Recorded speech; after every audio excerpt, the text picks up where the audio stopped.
একটু আর এই ট্রাকের মধ্যে মালগুলো উঠালে আরেকজন কই কয়জন দোকানে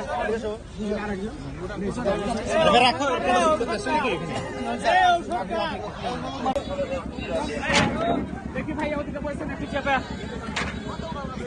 देखिए भाई का क्या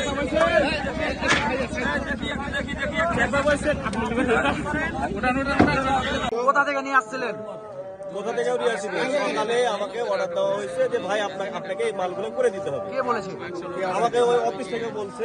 এখন ওই ভাই সঠিক জানে কেন যে আমাকে মাপ দেওয়া হয়েছে, আমি মাপছি, মাপার পরে আমি ভাইয়ের কাছে যেহেতু এনার কাছ থেকে আমি বাস কিনি, ঠিক আছে ভাই তাহলে আমি আপনাকে মাপ দিয়ে দিচ্ছি, এই মাপে মালটা আপনি আমাকে বানাই দিন। আর আমি এগুলা মানে আজকে বানাইতেও পারি নাই, কারণ আমি নয়াগোলায় কাজ করতেছিলাম, তিন সেট করছিলাম। আমাকে বললো যে ভাই সন্ধ্যা লেগে গেছে তো আপনি মালটা নিয়ে গেলেন না। ওয়ালটন বিএলডিসি ফ্যান, খরচ বাঁচে 65% পর্যন্ত। ওয়ালটন বিএলডিসি ফ্যান ছড়ায় স্বস্তির সবুজ হাওয়া।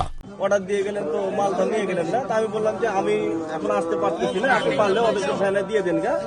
তাহলেই করেন তো বলছে যে না, ভ্যান আলাদা গাড়ি খুলে রেখেছে, যে এখানকার যে চাচার কাছে ওকে নিয়ে পাঁচটা সব নিয়ে যাই ভিতরে এক গাড়ি আলাদা।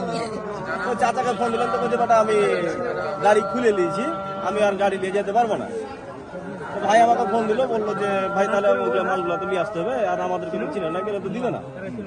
কারণ আমি গোসল হাতে করি না, খালি মুখ হাটটা ধুয়ে আমি বের হয়ে আসি। আমার নাম রাজীব মিস্ত্রি। আপনি কোথা থেকে নিয়ে এসেছেন ভাই? এগুলো কি কাজে? এগুলো আপনার ব্যানার ফিস্টনের জন্য।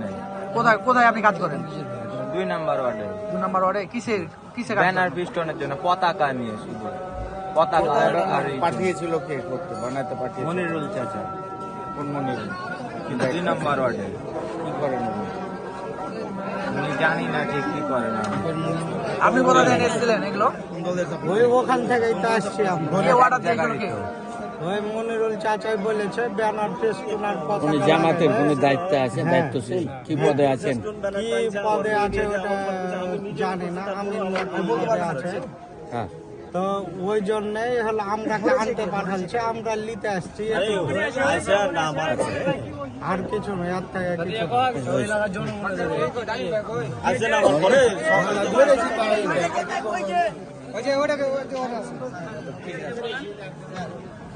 প্রশ্ন করবে, তাই ভাই প্রশ্ন করবে, তার উত্তর দিবেন। বলেন সমস্যা নাই। আজকে আমি বলি আপনাকে, আজকে দুপুর 1:30টার সময় আমাদের গোপন তথ্যের ভিত্তিতে আমাদেরকে ইনফরমেশন দেয় এখান থেকে বেশ কিছু বাস যাবে। কালকে আপনার শিয়ালাতে মোটামুটি 300 পিস গেছে।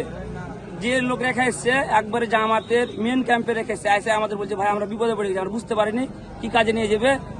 ওখানে যে দেখছে যে আমাদের ক্যাম্পে রীতিমতো এসে শিয়ালার মোড়ের উপরে। ওর প্রেক্ষিতে আজকে আমাদের কাছে রিপোর্ট আছে, যার কারণে আমরা দুপুর থেকে খায়া না খায়া যোগ আছি। আমরা যোগ আছি যে যেই আসুক আমরা গ্রেপ্তার করবো, কারণ আমরা শৃঙ্খলাবদ্ধ চাঁপাইনবাবগঞ্জবাসী, আমরা গন্ডগোল পছন্দ করি না। আমাদের এখানে নির্বাচন হয় সুষ্ঠুভাবে, সবাই জানে এখানে কোনো বিশৃঙ্খলা হয় না। এই যে গন্ডগোল করছে আজ কার বাপ মার বুক খালি করবে, তারা কি করতে চায়, নির্বাচনটা আসলে উদ্দেশ্যটা কি ওদের, এটা ওদের মুখ থেকে জানার চেষ্টা করবেন। আর কি কাজে ব্যবহার হবে এটা দেখেন, আপনারা দেখেন এই জিনিসটা কি কাজে ব্যবহার করবে। ওরা বাইরের ছেলে, এখানে বাস মিস্ত্রি না, ওরা বাইরের ছেলে। সম্ভবত আমাদের কাছে তথ্য আছে হুজরাপুর আর পাজরাপাড়ার আশপাশে বাড়ি এদের বাড়ি। আমাদের কাছে তথ্য আছে, আমরা সারা দিন আজ না খায় যুদ্ধ আছি তাদের এই কর্মকাণ্ডের জন্য।